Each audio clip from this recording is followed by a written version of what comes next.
What if a KVK decide how many legendary horses you can breed? Welcome to Mounts Wishless. Most think mounts are side content or something like this, but Wishless tied directly to Desolate Desert success. And what I mean by that is, if you want to get this thing that I have like 1000 of it, 1.9k, because I'm in the Pioneer server. Desolate Desert is one of the places where you can get this one just by clicking over the rewards, and it's only from Alliance ranking, so everything is very tied to your Alliance and etc. So what I'm going to talk about in this video is going to be Alliance ranking, basically equals to more Wishless. White teamwork is going to fuel the months in your kingdom. Something that make me huge impression, and this is Wishless are too low. We are going to also talk about this. White devs must increase them, definitely. I mean, on the top place it's like 5. Come on, brother, seriously, 5?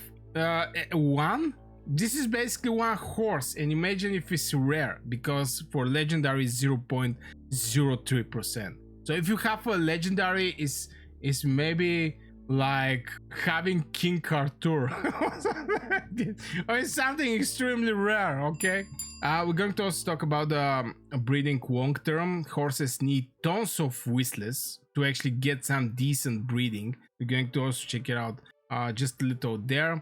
And should you actually risk experimenting with the breeding?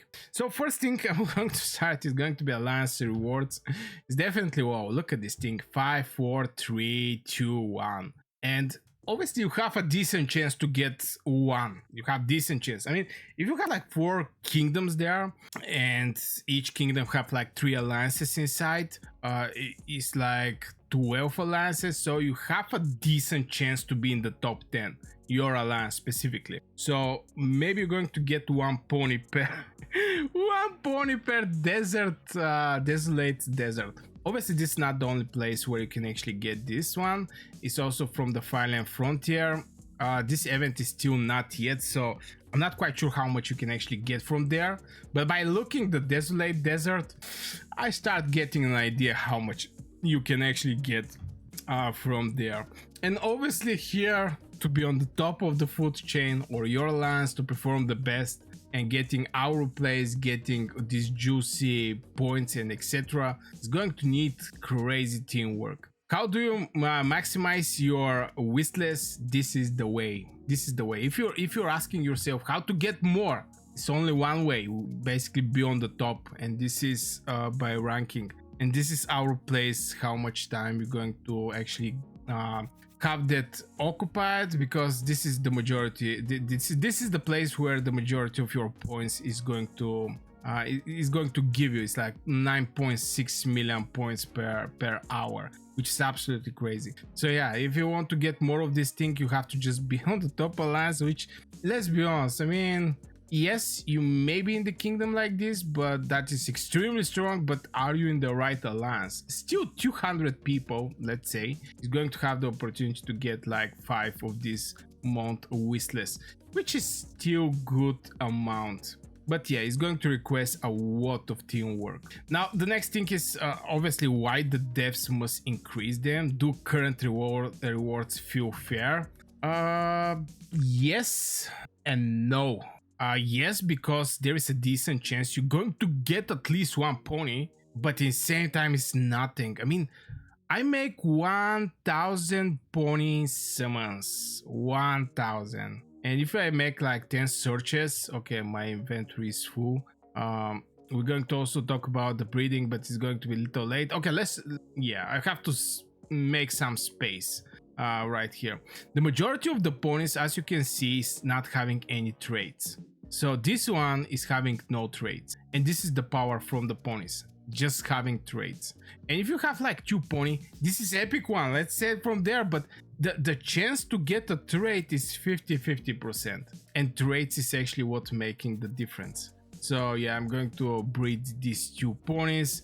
I have 10% chance to get the legendary one, and here I get one trait because I have 50% chance. Your troops receive healing effect increased by some percentage. Now I'm not going to talk about the traits in this video, I have another video about this, but just the whistlers are too low. They're just too low. Now proficiency is getting increased with after each search. You get proficiency based on the mount results. The higher your proficiency, the greater your chance of finding high quality mounts. So you see, by default is something like 0.03%, but right now, since I make 1000, brother, imagine getting 1000 whistlers. It's crazy. When if you're on the top of the desolate desert KVK, you get 5, and I already spent 1000.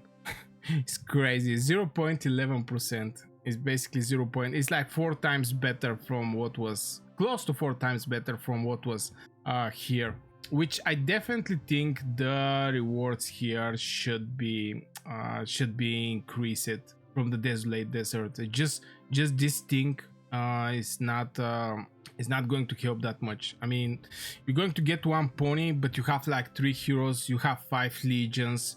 This is 15 heroes. If you're, you know, playing with 5 legion, maybe you get 3 legions, maybe you get 2 legions. Let's say 2 legions. This is 6 heroes. That means you need 6 ponies. And if you are not in the top 5 and you always get between 6 and 10 place, let's say you're there and not out of the whole ranking, is going to need you like 6 desolate desert KVKs to actually get a pony for your heroes. It can be rare. Rare is not something crazy. So the traits are important there, but this topic that I think I already make a video about this thing is just the rewards are absolutely crazy.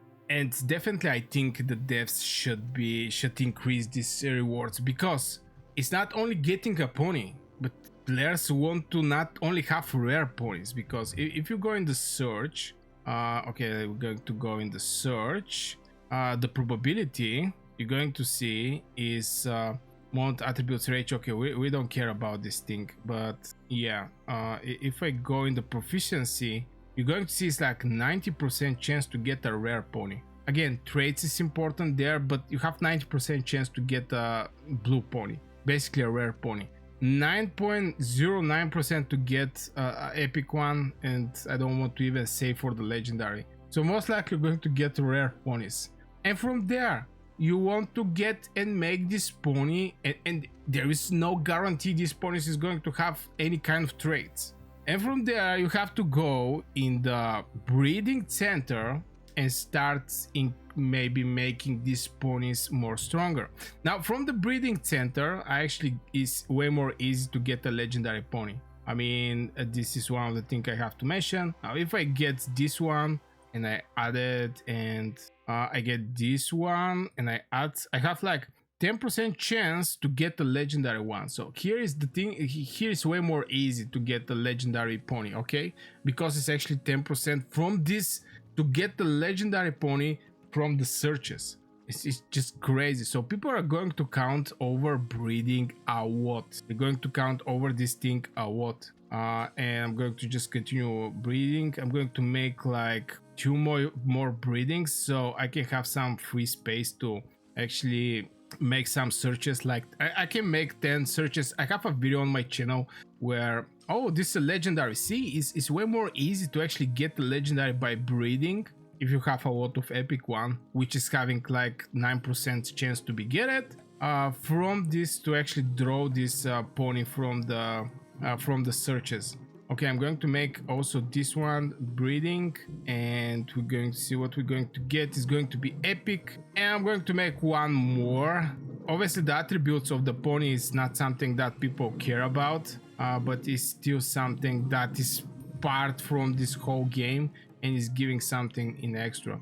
So again, we have like 10% chance to get the legendary, so every 10 times we should actually get 1 legendary, correct? So getting legendary is not that hard, but getting this whistlers Yeah, getting this thing is absolutely crazy. Okay, let's make 10 summons and look at this thing. I get like 2 epic. I have a chance maybe to get something there, but do we have something with traits inside?